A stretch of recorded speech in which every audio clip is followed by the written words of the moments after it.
राष्ट्रको सञ्चार। नमस्कार, नेपाल टेलिभिजन समाचारमा स्वागत छ। म श्वेता सिन्हा। म राजेन्द्र राज तिमिल सिन्हा। सुरुमा प्रमुख समाचार। हालसम्म 37 स्थानीय तहको अन्तिम मत परिणाम सार्वजनिक। 15 स्थानीय तहको प्रमुखमा एमालेले जित निकाल्दा कांग्रेस 11 स्थानीय तहको प्रमुखमा निर्वाचित। महानगरपालिकाहरूको मतगणना कार्यले गति लिन सकेन। महानगरहरूमा गठबन्धनका साझा उम्मेदवारहरूको अग्रता। काठमाडौँमा बालेन्द्र शाह दोब्बरले अगाडि। वैशाख 30 गते स्थगन भएका मध्ये 4 स्थानीय तहका विभिन्न 6 मतदान केन्द्रमा आज निर्वाचन सम्पन्न। जेठ 5 भित्र स्थगित सबै केन्द्रमा निर्वाचन सम्पन्न गराइँदै। प्रधानमन्त्री देउवाको निमन्त्रणामा भारतीय प्रधानमन्त्री मोदी बुद्ध जयन्तीमा भोलि लुम्बिनी आउनुहुने। लुम्बिनीमै औपचारिक वार्ता हुने। विभिन्न सम्झौतामा हस्ताक्षर गर्ने तयारी। फिनल्यान्डका राष्ट्रपतिद्वारा नेटोमा सदस्यताका लागि आवेदन दिने औपचारिक घोषणा। फिनल्यान्डको कदमले दुई मुलुकबीचको सम्बन्धमा असर पर्ने रुसको चेतावनी। र नेपाली राष्ट्रिय महिला क्रिकेट टोलीले भोलिदेखि युगाण्डा विरुद्ध 5 खेलको T20 अन्तर्राष्ट्रिय श्रृङ्खला खेल्दै। खेल दिउँसो 1 बजे कीर्तिपुर स्थित क्रिकेट मैदानमा सुरु हुने।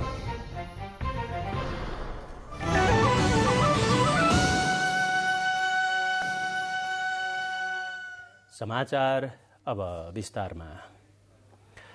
देशभरका 753 स्थानीय तहमा जनप्रतिनिधि चयनका लागि गराइएको निर्वाचन अन्तर्गत अधिकांशमा मतगणना जारी रहेको निर्वाचन आयोगले जनाएको छ। स्थानीय तह निर्वाचनको नतिजा आउने क्रम पनि जारी छ।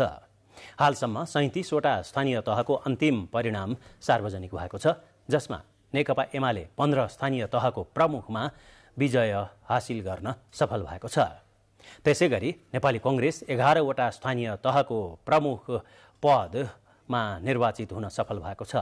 त्यस्तै नेकपा माओवादी केन्द्र 9 स्थानमा विजयी भएको छ भने नेकपा एकीकृत समाजवादी अहिलेसम्म 2 स्थानमा निर्विरोध निर्वाचित भएको छ। मतगणना जारी रहेका स्थानीय तहहरूमा सबैभन्दा बढी 179 स्थानमा नेपाली कांग्रेसले अग्रता कायम गरिरहेको छ। त्यसैगरी नेकपा एमालेले 128 स्थानमा र माओवादी केन्द्रले 81 स्थानमा अग्रता लिइरहेको छ। भक्तपुरको चाँगुनारायण नगरपालिका 1 मा नेपाली कांग्रेसको समूह नै विजयी भएको छ। नवलपरासी बर्दघाट सुस्ता पूर्वको बौदी कालिका गाउँपालिकामा एमाले विजयी भएको छ। 6 वडा रहेको गाउँपालिकामा अध्यक्ष र उपाध्यक्षमा 4 वडामा एमालेकै समूह विजयी भएको हो। अध्यक्षमा निर्वाचित एमालेका प्रकाश ओझा 3976 मत प्राप्त गर्दा उहाँका प्रतिस्पर्धी नेपाली कांग्रेसका खड्क बहादुर राणाले 3541 मत प्राप्त गर्नुभयो। म्याग्दी जिल्लाको मालिका गाउँपालिकाको अध्यक्षमा नेकपा एमालेका बेगप्रसाद गर्बुजाले 3091 मत प्राप्त गरी विजयी हुनुभएको छ। दैलेखको नौमुले गाउँपालिकाको अध्यक्षमा नेकपा माओवादी केन्द्रका छविराम सुवेदी 3200 मत ल्याएर विजयी हुनुभएको छ। बागलुङको तमानखोला गाउँपालिकाको अध्यक्ष र उपाध्यक्ष दुवैमा नेपाली कांग्रेसका उम्मेद्वार विजयी भएका छन्। पालिका अध्यक्षमा जोकलाल बुढा र उपाध्यक्षमा हिराकुमारी छन्त्याल विजयी हुनुभएको हो। बझाङको थलारा गाउँपालिकाको अध्यक्षमा नेकपा एमालेका प्रकाश रोकाया विजयी हुनुभएको छ। उहाँले 2774 मत प्राप्त गर्नुभयो। त्यसैगरी बाजुराको उत्तरपूर्वी भेगको स्वामी कार्तिक खापर गाउँपालिकाको अध्यक्ष र उपाध्यक्षमा नेपाली कांग्रेसका उम्मेद्वार विजयी भएका छन्। अध्यक्षका उम्मेद्वार भरतबहादुर रोकाया र उपाध्यक्षका उम्मेद्वार मैना जोशी विजयी हुनुभएको हो। काठमाडौँको बुढा नीलकण्ठ नगरपालिका 3 को वडाध्यक्षमा स्वतन्त्र उम्मेद्वार विजयी भएका छन्। वैशाख 30 गते सम्पन्न स्थानीय तहको निर्वाचनको आज सम्पन्न मतगणनामा स्वतन्त्र उम्मेद्वार आकाश धितालले 512 मत प्राप्त गरी विजयी हुनुभएको हो। उहाँका निकटतम प्रतिद्वन्दी नेकपा एमालेका उम्मेद्वार राजेन्द्र खड्काले 474 मत प्राप्त गर्नुभयो।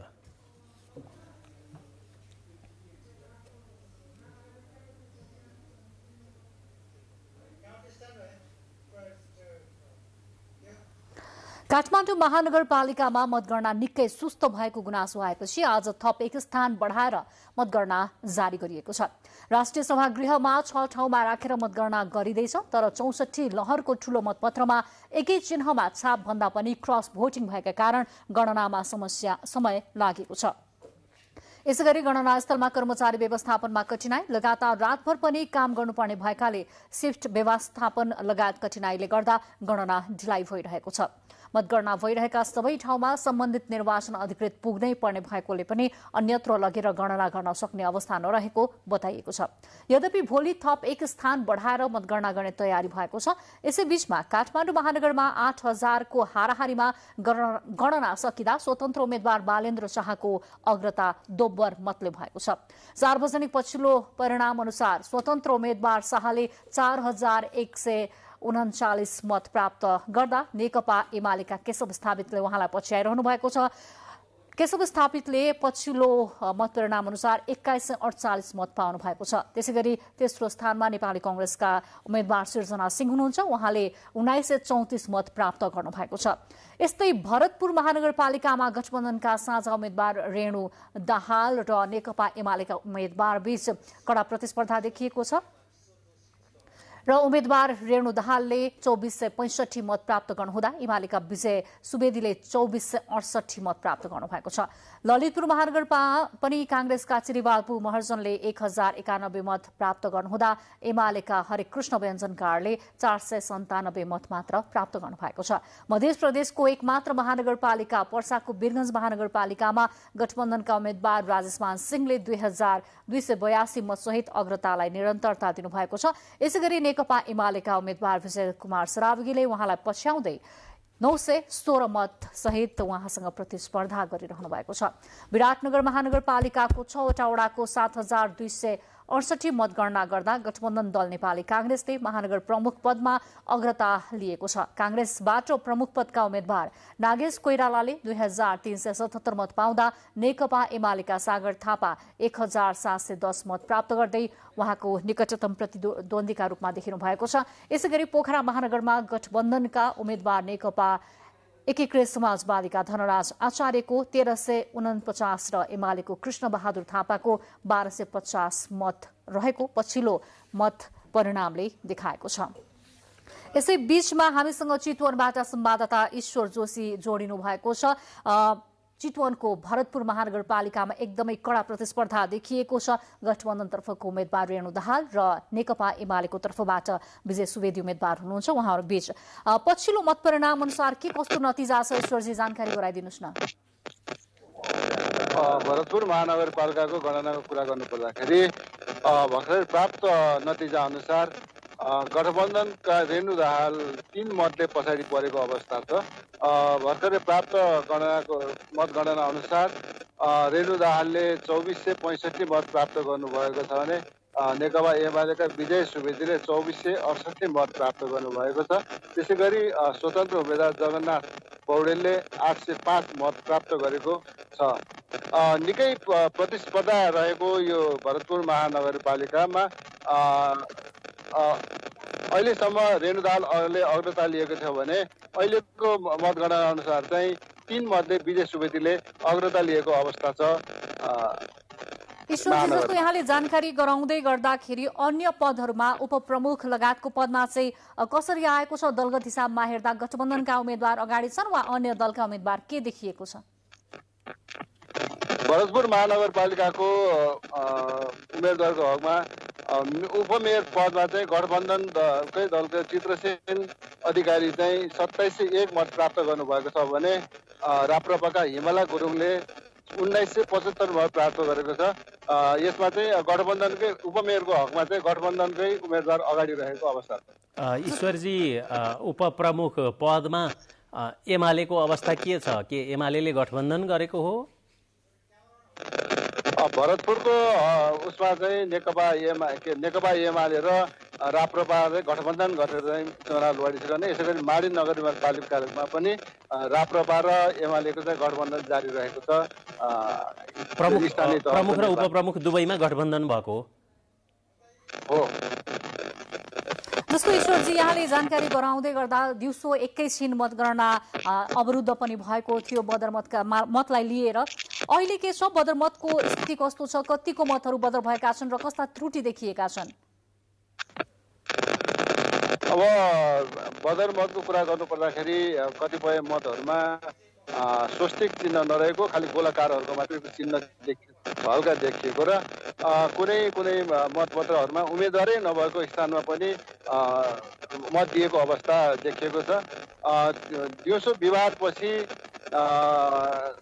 सबै दलका प्रतिनिधिहरू बसेर स्वस्तिक चिन्ह भएको मतलाई मात्रै सदर गर्ने भन्ने सहमति भएपछि अहिले मतगणना जारी रहेको छ र हस् ईश्वरजी जानकारीको लागि धन्यवाद। उहाँ हुनुहुन्थ्यो हाम्रा चितवन संवाददाता ईश्वर जोशी। उहाँले दिएको जानकारी अनुसार भरतपुर महानगरपालिकामा एकदमै कडा प्रतिस्पर्धा देखिएको छ। कहिले गठबन्धन तर्फबाटका उम्मेद्वार रेणु दाहालले अग्रता थोरै मतले लिइरहनु भएको छ भने कहिले नेकपा एमालेको उम्मेद्वारले अग्रता लिनुभएको छ र पछिल्लो मत परिणाम अनुसार नेकपा एमालेका उम्मेद्वार विजय सुवेदीले 3 मतले अगाडि हुनुहुन्छ। उहाँले 2468 मत प्राप्त गर्नुभएको छ भने रेणु दाहाल गठबन्धन तर्फबाट उम्मेद्वार बन्नुभएको छ। उहाँले 2465 मत प्राप्त गर्नुभएको छ। भरतपुरको पछिल्लो ताजा अपडेटपछि अब हामी लाग्छौं पर्सातर्फ। पर्साबाट हाम्रा संवाददाता विजय महतो हामीसँग प्रत्यक्ष सम्पर्कमा जोडिनु भएको छ। विजयजी, पर्साको विशेष गरी वीरगञ्ज महानगरपालिकाको पछिल्लो मतगणनाको अपडेट के छ? श्वेताजी, भर्खर मात्र 7:30 बजेतिर निर्वाचन कार्यालयले यहाँनिर चाहिँ सूचना चाहिँ जुन सार्वजनिक गरेको छ त्यो पर्सा जिल्लाको वडा नम्बर 1, वडा नम्बर 2, वडा नम्बर 31 र वडा नम्बर 32 को 5727 मत चाहिँ काउन्ट भएको छ, जसमा प्रमुखतर्फ जसपाका राजेश मान सिंहले 2832, नेकपा एमालेका प्रमुखका उम्मेदवार विजय सराउगीले 1286 र राप्रपाका उम्मेदवारले 86 मत प्राप्त गरेका छन् भने उपप्रमुखतर्फ नेपाली कांग्रेसका उम्मेदवारले 2025 मत, लोसपाका उम्मेदवारले 331 मत, राप्रपाका उम्मेदवारले 133 मत र स्वतन्त्रका एकजना उम्मेदवार छन्, महिला हुनुहुन्छ, उहाँले चाहिँ 202 मत प्राप्त गर्नुभएको छ। तर श्वेताजी, यहाँको मत परिणामको जानकारी पाउँदाखेरि यहाँनिर बदरको संख्या अत्यन्त बढी देखिएको छ। प्रमुखतर्फ तपाईको 24.44% मत बदर भएको देखिएको छ भने उपप्रमुखतर्फ 52.26% मत बदर भएको देखिएको छ। जस्तो यो विजयजी, यहाँले बदर मतको यो प्रतिशत जानकारी गराउँदै गर्दा अत्यन्तै धेरै देखिएको छ, 24.4% भनेपछि यसले नतिजालाई चाहिँ कतिको प्रभाव पार्न सक्ने देखिन्छ के? कसरी विश्लेषण गर्न सकिन्छ यो बदर मत प्रतिशतलाई? यो बदर मत प्रतिशतलाई अहिले अब भोट संख्या जम्मा 5,500 मत काउन्ट भएको छ भन्न चाहिँ गाह्रो हुन्छ, को जित्छ को जित्दैन, तर यसले नतिजामा चाहिँ फरक चाहिँ ल्याउँछ। खास गरेर जो वडाका अध्यक्ष हुनुहुन्छ, वडा सदस्यहरू हुनुहुन्छ, उहाँ एकदम झिनो मत अन्तरले चाहिँ उहाँहरूको जित र हार चाहिँ निश्चित हुने हो। तर यो जुन बदर मतको जुन प्रतिशत देखिएको अवस्था छ यसले नतिजामा पक्कै पनि फरक पार्छ। जित्ने मान्छे हार्छ र हार्ने मान्छे चाहिँ बदर मतकै कारणले गर्दा त्यो जितेको चाहिँ हामी हेर्न पाउँछौँ पछि। विजयजी, बदरको कुरा गर्दा प्रमुखमा 24% चान्चुन र उपप्रमुखमा 52% भन्नुभयो, उपप्रमुखमा चाहिँ बढी किन भएको? अब जुन गठबन्धन भएको छ यो क्षेत्र खास गरेर भनौँ न काङ्ग्रेसी इलाका यसलाई भनिन्छ, पर्सा जिल्लालाई काङ्ग्रेसको यहाँ वर्चस्व रहेको ठाउँ हो र नेकाका जो उम्मेदवार छन् उनको गठबन्धन जसपासँग भएको हो र पछिल्लो मतदानको दिन भनौँ न 12 बजेपछि 7 छापको एउटा लहर नै चल्यो। बदर मत नहोस् भनेर वडा अध्यक्षहरूले आफ्ना मतदातालाई सातै छाप हानुस् भनेर जुन मेसेज कन्भे गर्नुभयो त्यसले गर्दा चाहिँ अब जसमा उम्मेदवारै छैन त्यसको बदर मतको प्रतिशत एकदम धेरै देखिएको छ। जसमाका अध्यक्षका उम्मेदवार प्रमुखका उम्मेदवार छन्, नेकाबाट उपप्रमुखका उम्मेदवार छन्, तर जसपाका जसले पनि भोट दियो त्यसले 7 छाप नै हान्दियो। त्यसले गर्दा उपप्रमुखमा सबभन्दा बढ्ता चाहिँ बदर मतको संख्या देखिरहेको अवस्था छ। रायनजी, विजयजी धन्यवाद। अब श्वेताजी, अब हामीले पछिल्लो जानकारी दिएका छौं पर्साबाट। पर्साको विशेष गरी वीरगञ्ज महानगरपालिकामा मतगणना भर्खर 5,727 मतगणना भएको छ, जसमा वडा नम्बर 1, 2 र 25 को रहेको छ। उहाँले जानकारी दिँदै हुनुहुन्थ्यो र मतगणनामा चाहिँ प्रमुख पदको मात्रै मतको कुरा गर्न 24% भन्दा बढी मत बदर भएको हामीलाई जानकारी दिँदै हुनुहुन्थ्यो। हामी पछि फेरि विभिन्न जिल्लाबाट पछिल्लो मतगणनाको अपडेटहरू गराउने नै छौँ। अहिले भने बाँकी समाचारतर्फ लाग्छौँ। गत वैशाख 30 गते स्थगन भएका मध्ये 4 स्थानीय तहका विभिन्न 6 मतदान केन्द्रमा आज निर्वाचन भएको छ। निर्वाचन आयोगका अनुसार आज निर्वाचन भएका मतदान स्थलमा सप्तरीको डाक्नेश्वरी नगरपालिकाको जनता माविको 2 केन्द्र, कालीकोटको राजकोट गाउँपालिकाको रमाल मस्टो माविको 1 केन्द्र, कालीकोटकै पचाल भरना गाउँपालिकाको जनता माविको 1 केन्द्र, बझाङको जयपृथ्वी नगरपालिकाको सुनी पिपल चौर माविको 2 मतदान केन्द्र रहेका छन्। राजनैतिक दल र उम्मेद्वार र अन्य पक्षको विवादका कारण स्थगन भएका 85 मतदान केन्द्रमध्ये 19 मतदान केन्द्रमा निर्वाचनको नयाँ मिति तोकिएको थियो। सुरक्षा व्यवस्था सुदृढ पारेर सुरु गरिएको आजको मतदानमा कुनै अप्रिय घटना भएन। भोलि निर्वाचन हुने मतदान स्थलमा धनकुटाको शहीद भूमि गाउँपालिकाको ठाकुरदेवी माविको 3 केन्द्र, रामेछापको खाडादेवी नगरपालिकाको राकमथुमको 3 केन्द्र, बझाङको केदारसिउ गाउँपालिकाको जगन्नाथ माविका 2 केन्द्र, बझाङकै सुरमा गाउँपालिकाको कृष्ण प्राविको 1 केन्द्र र सोही पालिकाको आधाबगढ माविको 2 केन्द्र रहेका छन्। यसैगरी जेठ 3 गते निर्वाचन हुने मतदान स्थलमा काभ्रेपलाञ्चोकको 5 खल नगरपालिकाको श्रीराम माविको 2 मतदान केन्द्र रहेको आयोगका प्रवक्ता शालिग्राम शर्मा पौडेलले जानकारी दिनुभएको छ। निर्वाचन आयोगले सकेसम्म बढी मतगणना टोली खटाई मतगणना छिटो सम्पन्न गर्न सम्बन्धित मुख्य निर्वाचन अधिकृत र निर्वाचन अधिकृतहरूलाई निर्देशन दिएको छ। आयोगले मतगणना कार्य छिटोभन्दा छिटो सम्पन्न गर्न थप कर्मचारी आवश्यक भएमा नेपाल सरकार तथा प्रदेश सरकारका कर्मचारीहरूलाई समेत मतगणनामा खटाउन आग्रह गरेको छ। मतगणना कार्यमा ढिलाइ भइरहँदा निर्वाचन आयोगले थप गणक कर्मचारीको व्यवस्थापन गरेर भए पनि आयोगको पूर्व योजना बमोजिम जेठ 5 भित्रै सम्पन्न गर्ने गरी मतगणना कार्य सम्पन्न गर्न सम्बन्धित मुख्य निर्वाचन अधिकृत र निर्वाचन अधिकृतहरूलाई निर्देशन दिएको हो।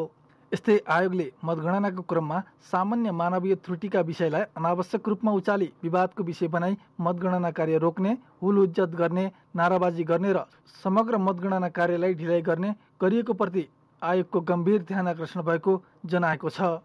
मतगणनाका लागि जनशक्तिको अभाव भएमा जिल्लामा रहेको जनशक्ति व्यवस्थापन समन्वय समितिसँग समन्वय गरी आवश्यक जनशक्ति व्यवस्थापन गर्न र नेपाल सरकार तथा प्रदेश सरकारका कर्मचारीलाई मतगणना कार्यमा खटाउन आयोगले निर्देशन दिएको छ। हाम्रो निर्वाचन अधिकृत तर्फबाट मतगणना खटिने कर्मचारीहरूका टोली अथवा संख्या बढाउनको लागि चाहिँ जिल्ला जनशक्ति व्यवस्थापन समिति, जसमा चाहिँ हाम्रो सम्बन्धित जिल्लाको प्रमुख जिल्ला अधिकारी पनि अब त्यसको अब सदस्य अथवा प्रमुख रहेर काम गरेको चाहिँ जुन समिति छ त्यो समितिलाई पनि हामीले एक खालको आग्रह अथवा निर्देशन दिएका छौँ, जसबाट चाहिँ जिल्लामा अलिक बढी जनशक्ति खटाएर र राजनीतिक दल र उम्मेदवारका प्रतिनिधिहरूले पनि त्यही खालको चाहिँ व्यवस्थापकीय सहयोग पुर्याउनु पर्यो। अर्थात् केही टोलीहरू बढाउँदाखेरि यहाँ पनि उहाँहरूले सहजता सरल र सहज बनाउनुको लागि उहाँहरूले भूमिका खेलिदिनु पर्यो। यसैबीच आयोगले यसअघि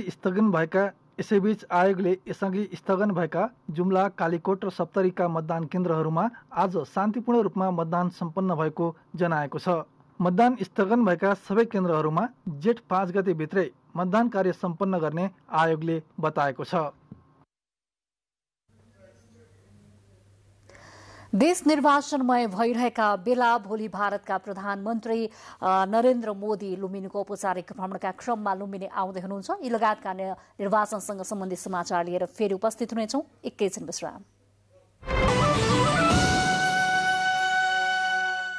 विश्रामपछि समाचारमा स्वागत छ। प्रधानमन्त्री शेरबहादुर देउवा आज लुम्बिनी पुग्नु भएको छ। भारतीय प्रधानमन्त्री नरेन्द्र मोदीले भोलि गर्नुहुने लुम्बिनीको औपचारिक भ्रमणको अघिल्लो दिन प्रधानमन्त्री देउवा नेपाली सेनाको हेलिकप्टर मार्फत लुम्बिनी पुग्नु भएको हो। भारतीय प्रधानमन्त्री मोदी बुद्ध जयन्तीका अवसरमा भोलि नेपाल आउँदै हुनुहुन्छ। तयारीको अवस्थाबारे जानकारी लिन गृहमन्त्री बालकृष्ण खाँड र पर्यटन मन्त्री प्रेम आले पनि आजै भैरहवा पुग्नु भएको छ। साथमा सुरक्षा निकायका प्रमुखहरू पनि त्यहाँ हुनुहुन्छ। भारतीय प्रधानमन्त्री नरेन्द्र मोदीले भोलि गर्ने लुम्बिनी भ्रमण र प्रधानमन्त्री शेरबहादुर देउवासँगको भेटवार्ताको तयारी पूरा भएको छ। प्रतिनिधिमण्डल स्तरमा दुई प्रधानमन्त्री बीच औपचारिक वार्ता हुने कार्यक्रम छ। वार्तापछि दुई देशबीच विभिन्न सम्झौतामा हस्ताक्षर हुने परराष्ट्र मन्त्रालय प्रवक्ता सेवा लम्सालले जानकारी दिनुभयो। भारतीय प्रधानमन्त्री नरेन्द्र मोदीले नेपालसँगको सम्बन्धलाई थप प्रगाढ तुल्याउनु आफ्नो भ्रमणको उद्देश्य भएको बताउनु भएको छ। लुम्बिनी भ्रमणको पूर्व सन्ध्यामा नयाँ दिल्लीबाट प्रस्थान वक्तव्य जारी गर्दै उहाँले नेपालसँगको भारतको सम्बन्ध अतुलनीय रहेको चर्चा गर्नुभएको छ। वक्तव्यमा उहाँले आफ्नो भ्रमणको उद्देश्य शताब्दीयौँदेखि प्रगाढ र अभिलिखित पारस्परिक सम्बन्धलाई अझ गाढा बनाउनका निम्ति हो भन्नुभएको छ। प्रधानमन्त्री देउवाको गत महिना भारत भ्रमणका क्रममा भएका फलदायी छलफलपछि प्रधानमन्त्री देउवालाई फेरि भेट्न आफू आतुर रहेको बताउँदै भारतीय प्रधानमन्त्री मोदीले जलविद्युत, विकास र सम्पर्क सञ्चार विस्तार लगायत विभिन्न क्षेत्रमा सहयोग बढाउन साझा समझदारीलाई निरन्तरता दिइने आफ्नो वक्तव्यमा उल्लेख गर्नुभएको छ। प्रधानमन्त्री देउवाको निमन्त्रणामा उहाँ भोलि विशेष विमानबाट नेपाल आउँदै हुनुहुन्छ। भारतका प्रधानमन्त्री नरेन्द्र मोदीले भोलि गर्नुहुने लुम्बिनी भ्रमणको तयारी पूरा भएको छ। भ्रमणकै लागि मायादेवी मन्दिर सहित लुम्बिनी क्षेत्रकै विशेष तयारी गरिएको छ। भ्रमणको तयारीबारे जानकारी दिन हाम्रा प्रतिनिधि केशव विष्ट अहिले हामीसँग सम्पर्कमा हुनुहुन्छ। केशवजी। हजुर राजेन्द्रजी, तयारी के छ? प्रधानमन्त्री, मन्त्रीहरू, सुरक्षा निकायका प्रमुखहरूसँगै तपाईँ पनि हाम्रो नेपाल टेलिभिजनको टोली त्यहाँ पुग्नु भएको छ। तयारीको अवस्था के हो त? सरसर्ती शब्द चित्रमा उतारिदिनुहोस् न। पक्कै पनि राजेन्द्रजी, लुम्बिनी क्षेत्र यतिखेर धपक्कै बलेको छ। बौद्ध जन्मस्थल लुम्बिनी क्षेत्र झिलिमिली मात्रै भएको छैन, धपक्क बलेको छ। यो मानेमा कि यो सडक पेटीहरूमा फुलगुच्छाहरू, लाइटहरू मात्र बालिएको छैन, स्वागतद्वारहरू बनाइएको छ। सम्पूर्ण तयारीहरू पुरा गरिएको छ। मायादेवी मन्दिर परिसरमा हामी यतिखेर उभिएर बोलिरहँदा मायादेवी मन्दिर मात्र होइन, बौद्ध ध्यान केन्द्र झिलिमिली बलेको छ। भोलि शिलान्यास गर्ने इन्टरनेसनल बौद्धिस्ट कन्फेडरेसन गर्ने ठाउँ पनि झकेझकाउ पारेर सजाइएको छ भने सुरक्षा व्यवस्था चुस्त दुरुस्त मिलाइएको छ। भिआइपीहरू, हाम्रा देशका मन्त्रीहरू, उच्च निकायका पदाधिकारीहरू समेत हिजोदेखि यहाँ आइपुग्नु भएको छ भने केही आउने क्रममा हुनुहुन्छ। स्वागतका लागि सम्पूर्ण तयारी पुरा भएको छ भने भोलि मित्रराष्ट्र भारतका प्रधानमन्त्री महामहिम नरेन्द्र मोदीले यस मायादेवी मन्दिर परिसरमा प्रधानमन्त्री शेरबहादुर देउवासहित बसेर पूजा आराधना एवं प्रार्थना गर्ने कार्यक्रम रहेको छ। उहाँ भारतको कुशीनगरबाट स्पेसल हेलिकप्टर मार्फत लुम्बिनी आउने र यहाँ आइसकेपछि सर्वप्रथम यो मायादेवी मन्दिरमा आएर दुवै प्रधानमन्त्री र प्रधानमन्त्री पत्नी सहित यो मायादेवी मन्दिरमा पूजा आराधना अर्चना गर्ने र बौद्धिस्ट मङ्कहरूद्वारा प्रार्थना गरिसकेपछि बोधि वृक्षमा गएर पानी हाल्ने, त्यस पछाडि अन्तर्राष्ट्रिय बौद्धिस्ट फेडरेसन कन्फरेन्स हलको शिलान्यास गर्ने र त्यस पछाडि 5000 क्षमताको ध्यान केन्द्रमा गएर दुवै प्रधानमन्त्रीहरूले सम्बोधन गर्ने, बुद्ध जयन्तीको विशेष अवसरमा सम्बोधन गर्ने कार्यक्रम रहेको छ। त्यसका लागि आवश्यक सुरक्षा व्यवस्था मिलाइएको छ। भारतीय प्रतिनिधिहरू पनि यसअघि नै यहाँ तैनाथ भएर यहाँको अवस्थाबारे अध्ययन अनुसन्धान गरिरहेका छन् र भोलि मित्रराष्ट्र भारतका प्रधानमन्त्री 10:25 यहाँ आउने कार्यक्रम रहेको छ। राजेन्द्रजी, अब लुम्बिनीको कुरा गर्दा लुम्बिनी जहाँ मायादेवीको मन्दिर छ त्यो त सिद्धार्थ गौतम जन्मेको ठाउँ भयो।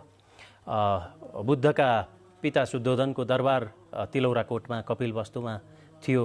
अब भारतीय प्रधानमन्त्री मोदीको कपिलवस्तुतर्फ पनि भ्रमण छ कि? हाल जानकारी भएसम्म उहाँको भ्रमण कपिलवस्तुको लागि गरिएको छैन।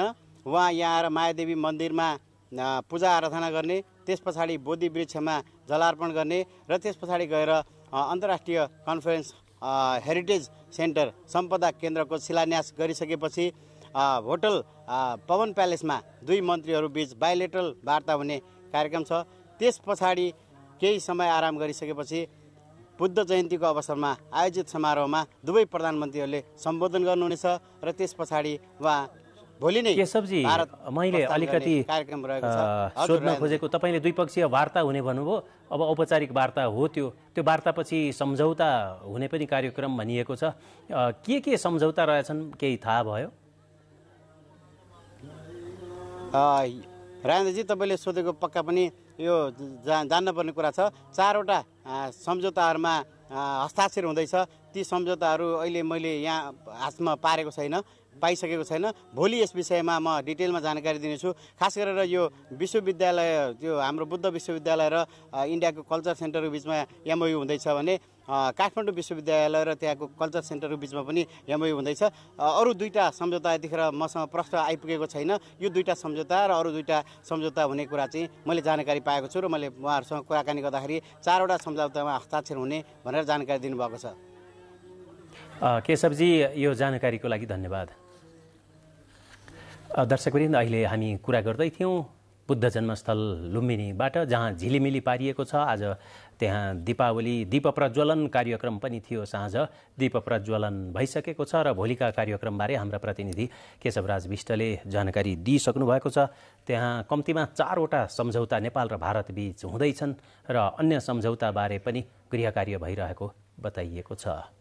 समाचार क्रम जारी छ र फेरि हामी निर्वाचनको अद्यावधिक अवस्थाबारे, मतगणनाको परिणामबारे जानकारी गराउने नै छौँ। अहिले केही बेर विश्राम। विश्रामपछि समाचारमा स्वागत छ। स्थानीय तह निर्वाचन वैशाख 30 सम्पन्न भएको पनि आज 3 दिन बितिसकेको छ र यसबीचमा मतगणनाका क्रम जारी छन् र महानगरहरू बढी चर्चामा छन्।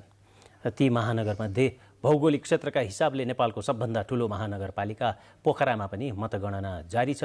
गठबन्धन एकातिर, नेकपा एमाले अर्कोतिर प्रतिस्पर्धा भइरहेको छ। त्यहाँको मतगणनाको पछिल्लो अवस्था के छ त? त्यहाँ हाम्रा प्रतिनिधि परशुराम शर्मा अहिले हाम्रो सम्पर्कमा हुनुहुन्छ। परशुरामजी, के छ अवस्था? हजुर राजेनजी, पोखरा महानगरपालिकाको यो पछिल्लो अपडेटमा के छ भने धनराज आचार्य गठबन्धनका तर्फबाट उम्मेदवार हुनुहुन्थ्यो। उहाँले 1349 मत प्राप्त गरेर अग्रस्थानमा हुनुहुन्छ भने प्रतिद्वन्दी नेकपा एमालेका कृष्णबहादुर थापा 1250 मत प्राप्त गर्नुभएको छ। त्यसै गरी राप्रपाको 182 मत प्राप्त भएको छ भने उपमेयर पदमा गठबन्धनको सहयोगमा नेपाली काङ्ग्रेसका रुख चिन्ह भएका कोपिला राणा भाटले 1450 मत प्राप्त गर्नुभएको छ भने एमालेका मन्जु गुरुङले 1405 मत प्राप्त गर्नुभएको छ। त्यसै गरी अब यो पोखराको कुरा गर्दाखेरि के छ भने कुल मतदाता 2,07,712 जना मतदाता रहेकोमा 1,43,226 मत खसेको थियो राजेनजी। यो अहिलेको अपडेटमा 3,500 मत गन्दाखेरिको अवस्थाको रेकर्ड हो राजेनजी। अब यो अलि सुस्त नै भएन। यसअघिको बुलेटिनमा हामीले लगभग यस्तै किसिमको तथ्याङ्क अङ्कहरू सुनाएका थियौँ। अहिले पनि उस्तै आयो नि। अब यो अहिले मतगणना चाहिँ जारी छ। अब दिउँसोको स्थिति हेर्दाखेरि चाहिँ नि 6 ठाउँमा मात्रै मतगणना गरिएको थियो भने अहिले 10वटा ठाउँमा चाहिँ मतगणना गरिएको छ। केही कर्मचारीहरू बढाएर पनि मतगणना भइरहेको छ। तर पछिल्लो अपडेट थियो जुन हामीले यसअघि चाहिँ प्रसारण गरेको मत सङ्ख्या थियो, अहिले चाहिँ नि पछिल्लो अपडेट चाहिँ सार्वजनिक नभएको कारणले त्यही मतलाई नै आधार मानेर यसलाई चाहिँ मैले हजुरसँग सुनाएको हो। पछिल्लो अपडेटमा मत सङ्ख्या त बढेको छ, तर आधिकारिक चाहिँ जानकारी प्राप्त नभएको कारणले हो राजेन सर। जस्तो परशुरामजी, यहाँले 3,500 मत गणनाको परिणाम सुनाउँदै गर्दा अहिलेसम्म जस्तो हामीले अघि वीरगञ्ज महानगरमा पनि कुरा गर्यौँ, त्यहाँ बदर मत अत्यन्तै धेरै छ। पोखराको हकमा कुरा गर्नुपर्दाखेरि कस्तो पाउनु भएको छ अवस्था बदर मतको? अवश्य पनि श्वेताजी, यहाँ पोखराको कुरा गर्दाखेरि बदर मतहरूको सङ्ख्यात्मक ठ्याक्कै सङ्ख्या नभए पनि केही मतहरू बदर भएका छन्। त्यसलाई हामीले अब आउने अपडेटका बेला चाहिँ त्यसको सङ्ख्या तोकेर हामी अपडेट गराउनेछौँ भनेर चाहिँ निर्वाचन अधिकृतले भन्नुभएको थियो।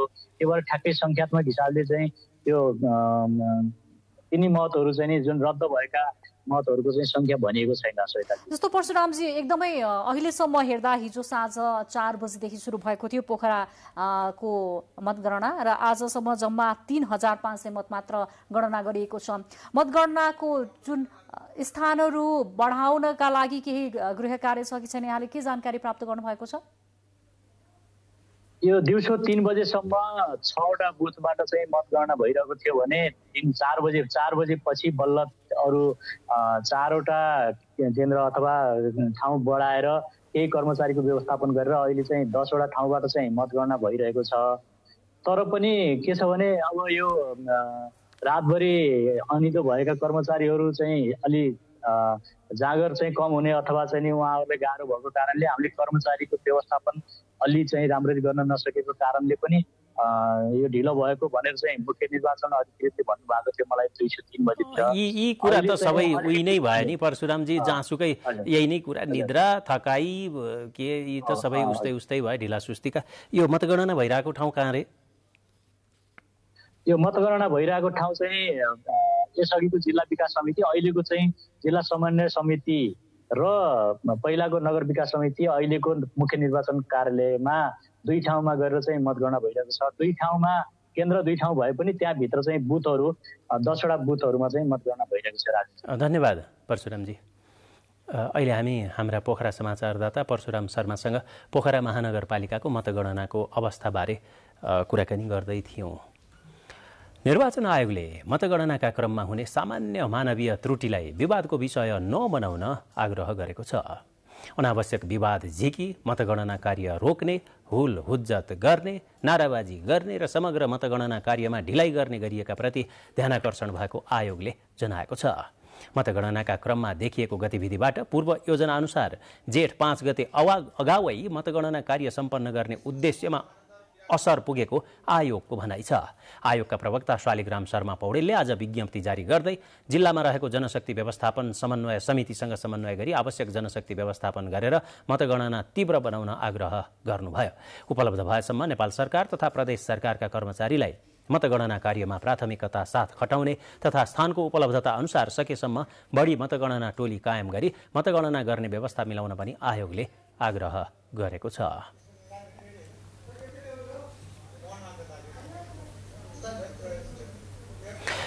हामी महानगरको अद्यावधिक अवस्था अवगत गराउने क्रममा यति बेला विराटनगरतर्फ लाग्दैछौँ, जहाँ हाम्रा संवाददाता मोहन मानन्धर हुनुहुन्छ। विराटनगर महानगरको अवस्था के छ बताउनुहोस्। विराटनगर महानगरपालिकाको अहिले 7:30 बजेको एउटा नयाँ तथ्याङ्क आएको छ।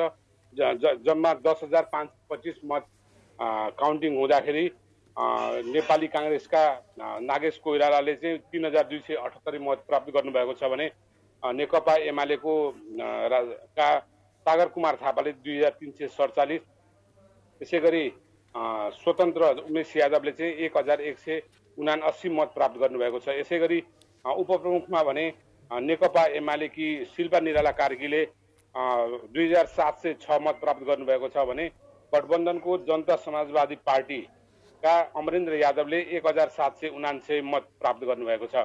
त्यसै गरी राप्रपाकी बिन्दा कुमारी लुइटेलले 773 मत प्राप्त गरेको भनेर पछिल्लो जानकारी आएको छ। यो चाहिँ अहिले जम्मा 6वटा वडाको चाहिँ मतगणना भइरहेको 1, 2, 16, 17, 18 र 19 र यो केही वार्डको चाहिँ आज रातभरिमा चाहिँ परिणाम आउने भन्ने बताइएको छ। राजनजी मोहनजी, यो मतगणना कहाँ भइरहेछ? यो चाहिँ विराटनगरको आदर्श विद्यालयमा भइरहेको छ र अघि केही बेर अगाडि मात्रै म त्यहीँ थिएँ, तर यो अन्तिम परिणाम यो तथ्याङ्क यो अलिकति ढिलो पनि भइरहेको छ। त्यो तथ्याङ्क चाहिँ सार्वजनिक गर्ने चाहिँ अलिकति केही समस्याहरू देखिएको छ र अहिलेसम्म चाहिँ मोरङमा चाहिँ 8वटा पालिकामा चाहिँ नेपाली काङ्ग्रेसले लिड गरेको छ भने 9वटा पालिकामा चाहिँ एमाले चाहिँ लिड गरिरहेको बताइएको छ। यो चाहिँ मुख्य निर्वाचन अधिकारीको कार्यालयले जानकारी दिएको छ, उहाँहरूले दिएको तथ्याङ्कको आधारमा भन्न सकिन्छ। राजनजी 8वटा र 9वटा पालिकामा लिड गरेको भनेको चाहिँ प्रमुखमा अग्रता लिएको हो? प्रमुख पदमा प्रमुखमा चाहिँ नेपाली काङ्ग्रेसले अग्रता लिएको छ भने 9 वडामा चाहिँ एमाले अग्रता लिएको छ र उपप्रमुखमा भने केही फरक छ त्यसको तथ्याङ्क। त्यो चाहिँ अब यो तथ्याङ्कहरू चाहिँ पाउने चाहिँ एकदम समस्या छ अहिले। यो चाहिँ 17 वटा पालिका मध्ये सबैले चाहिँ जानकारी नदिने गरेको र यो चाहिँ हामीले उहाँहरूसँग कुनमा कति कसले लिड गरेछ भनेर एउटा टेन्टेटिभ डाटा मात्रै लिएको आधारमा चाहिँ भनेका हौँ। धन्यवाद मोहनजी। मोहन मानन्दर विराटनगरबाट हामीसँग प्रत्यक्ष कुराकानी गर्दै हुनुहुन्थ्यो मोरङको मतगणनाको अवस्थाबारे। अब यसपछि स्थानीय तह निर्वाचनमा आफूले मतदान गरेको प्रतिनिधि निर्वाचित हुन्छ कि हुन्न भन्ने कौतूहल यतिखेर आम मतदातामा छ। त्यो हुनु स्वाभाविकै हो।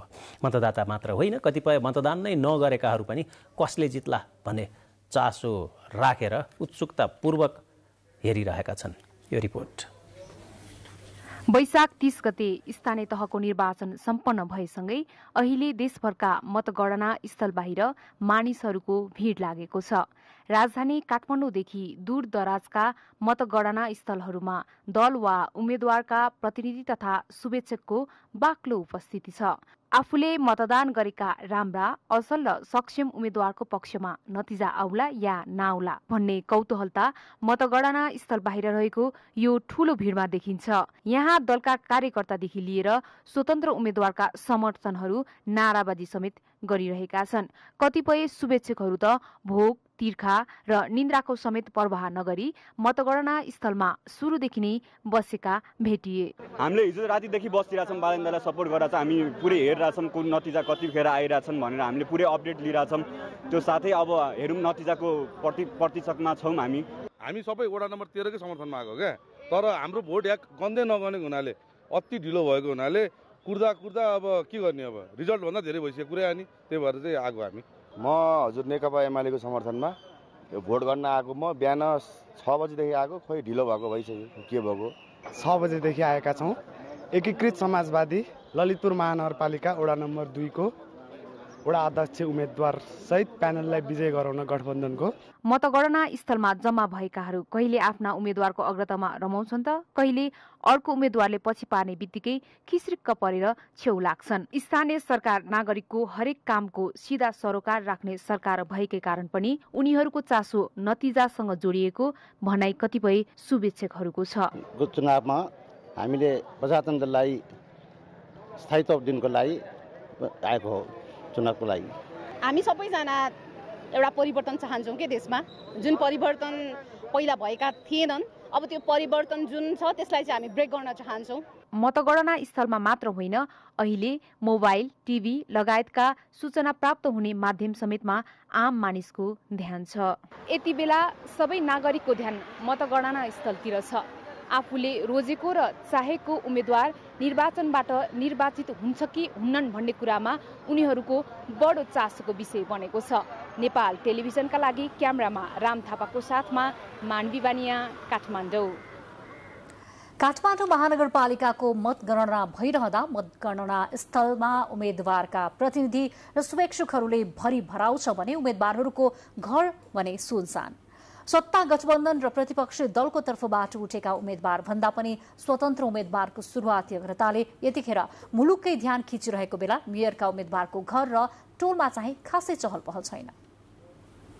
स्थानीय तहको निर्वाचन पश्चात यति बेला देशको ध्यान नै मतगणनामा छ। अझ भन्ने हो भने काठमाडौँ महानगरपालिकाको सम्भावित मत परिणामको विषयमा सर्वाधिक चासो देखिएको छ।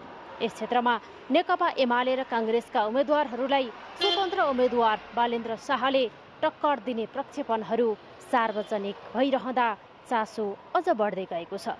आज हामी काठमाडौँ महानगरपालिकामा नेतृत्व गर्न चयन हुनुभएका उम्मेद्वारहरू के गरिरहेका छन् त भन्ने चासोका साथ निहालिरहेका छौँ। दर्शकहरू, यतिखेर म काठमाडौँ महानगरपालिकाका स्वतन्त्र उम्मेद्वार बालेन शाहको घर अगाडि छु। काठमाडौँ महानगरपालिकाको मत परिणाम सार्वजनिक भइरहँदा अग्र स्थानमा बालेन्द्र शाह हुनुहुन्छ। उहाँका समर्थकहरू भने यतिखेर मतगणना स्थलमै केन्द्रित हुँदा घर भने सुनसान देखिएको छ। प्राय सामाजिक अभियन्ता, कलाकार तथा समर्थकहरूले भरिने सिनामङ्गल स्थित बालेन्द्र शाहको घर यतिखेर सुनसान छ। शाह र उहाँका समर्थक एवं शुभेच्छकहरूको ध्यान काठमाडौँको मतगणना स्थल भिरकुटी मण्डपमा केन्द्रित भएपछि निवास खाली भएको हो। यस्तै अर्का काठमाडौँ महानगरपालिकामा नेकपा एमालेबाट मेयरको उम्मेद्वार बन्नुभएका केशव स्थापितको घर पनि सुनसान छ। निर्वाचन अगाडि नै अग्रिम जितको घोषणा गर्न चाहने तथा पटक पटक चर्चामा आइरहनु भएका एमाले नेता स्थापितको घर र टोल पनि सुनसान नै छ।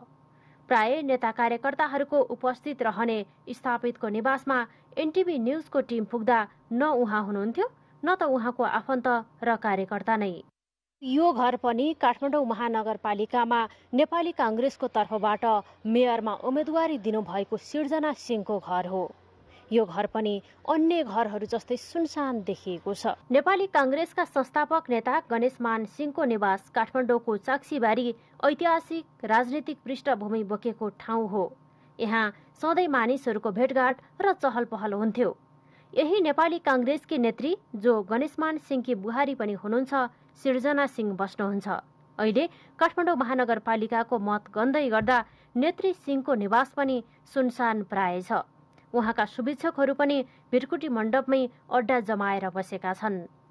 महानगरपालिकाको नेतृत्व लिन जनता समक्ष मत मागेर थाकेका यी तीनैजना उम्मेद्वारहरूको व्यस्तता अझै घटेको छैन भन्ने कुरा यो निवासको सुनसान अवस्थाले पुष्टि गर्छ। क्यामेरामा प्रद्युम्न मिश्राको साथमा दुर्गा खड्का, नेपाल टेलिभिजन। यति बेला स्थानीय तह निर्वाचनमा उम्मेद्वार बनेका उम्मेद्वार र उहाँहरूको समर्थकको ध्यान र उपस्थिति मतगणना स्थलमा रहेको सम्बन्धी यो रिपोर्टपछि अब बाँकी समाचार।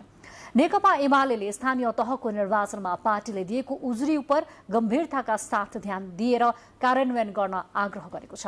पार्टीका महासचिव शंकर पोखरेलले आज जारी गर्नुभएको प्रेस विज्ञप्तिमा पुनः मतदान र मतगणनाका लागि नेकपा एमाले दिएको उजुरी उप गम्भीरताका साथ ध्यान दिई कार्यान्वयन गर्न आग्रह गरिएको हो। मतदानको दिन लगायत विभिन्न मितिमा केन्द्रीय कार्यालयको तर्फबाट र सम्बन्धित उम्मेद्वारहरूले सम्बन्धित पालिकाको निर्वाचन अधिकृत र आयोग समक्ष दिएको निवेदन अनुसार निष्पक्ष तवरले पुनः मतदान गराउने र मतगणना गराउन एमाले आग्रह गरेको छ। सातामा 2 दिन बिदा दिने सरकारको निर्णय लागू भएको छ। सरकारले परीक्षणका रूपमा अहिलेलाई 2 दिन बिदा दिए पनि यो निर्णयले सेवाग्राही मारमा पर्न सक्ने भन्दै पूर्व प्रशासकहरूले निर्धारित सेवा समयमा कडाई गर्नुपर्ने सुझाव दिएका छन्। सरकारले जेठ 1 गतेबाट हप्तामा शनिबार र आइतबार 2 दिन बिदा दिने भनी वैशाख 13 गते निर्णय गरेको थियो। इन्धनको मूल्य निरन्तर बढ्दा वैदेशिक मुद्रा सञ्चितमा चाप परेपछि हप्तामा 2 दिन बिदा दिने प्रस्ताव अघि बढेको हो। सरकारले परीक्षणका रूपमा अहिलेलाई 2 दिन बिदा दिँदा पनि सार्वजनिक सेवालाई जनउत्तरदायी बनाउन निगरानी गर्न संयन्त्रको आवश्यकता रहेको पूर्व प्रशासकको बुझाइ छ। कर्मचारीलाई कडा निगरानीमा राखेर र उसको कार्य सम्पादनलाई चाहिँ वस्तुपरक ढङ्गले मूल्याङ्कन गर्ने हो र 5 दिन 40 घण्टा नेट सरकारले काम लिने हो भने उत्पादकत्व पनि बढ्छ र यसले व्यावहारिकता पनि सृजना गर्छ। सातामा 5 दिन मात्र कार्यालय सञ्चालन गर्ने सरकारको यो निर्णय पहिलो भने होइन। सरकारले 2047 र 2056 मा पनि शनिबार र आइतबार सार्वजनिक बिदा दिने निर्णय प्रभावकारी हुन सकेको थिएन। सेवाग्राहीलाई सेवा लिनका लागि सदरमुकामसम्म धाउनुपर्ने र शुक्रबार काम नभने फेरि सोमबारसम्म कुर्नुपर्ने गुनासो आएपछि यो व्यवस्था 2059 सालदेखि हटाइएको थियो। अहिले सातामा 2 दिन सार्वजनिक बिदा दिँदा खर्च कटौती हुने र उत्पादकत्व बढ्नुका साथै सार्वजनिक बिदा दिए झण्डै 1 अर्ब 64 करोड रुपियाँ सार्वजनिक खर्च बचत हुने सरकारको अनुमान छ।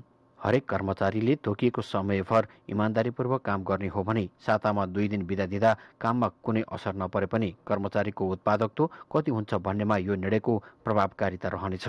स्वत बचत हुन्छ भन्ने पट्टि लाग्नुभन्दा कर्मचारीलाई दिइआएको सुविधामा 20% 25% कटौती गर्दै लग्यो भने अनि बचत देखिन्छ।